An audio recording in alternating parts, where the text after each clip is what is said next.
We're here to talk to you about how inflation and climate change are connected and what our government and central bank can do about it.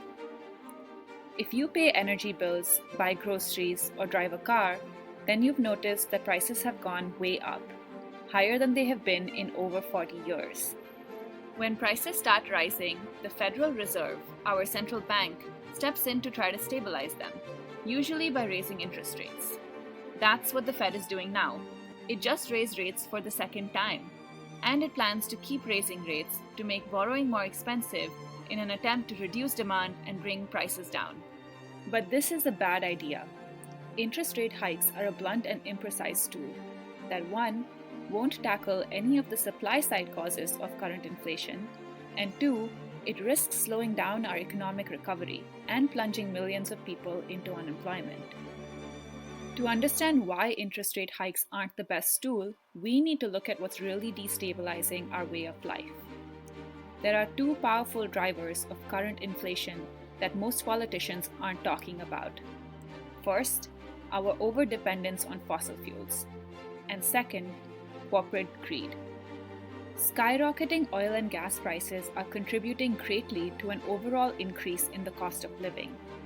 Oil supplies and prices are unreliable and volatile, and fluctuations in the cost of oil can impact everything: transportation, production, cooling, heating, and they really affect gas prices too.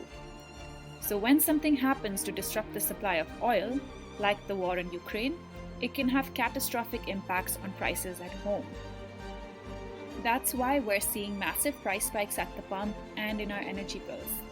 This will keep happening as long as we depend on fossil fuels.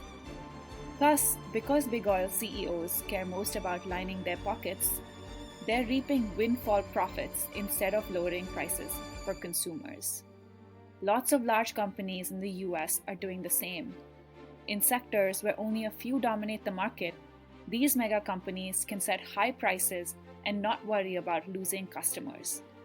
And in case we need reminding, extreme weather events, also driven by fossil fuels, are battering our infrastructure and supply chains, which intensifies price volatility and adds inflation risk.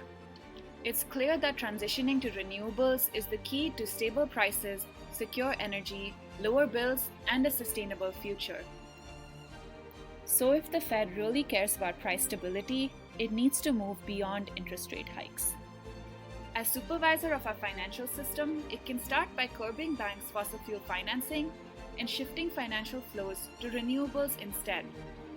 And the government must help too, by passing a windfall profits tax and investing in a just transition. This could help create thousands of secure green jobs and protect working Americans instead of hurting them.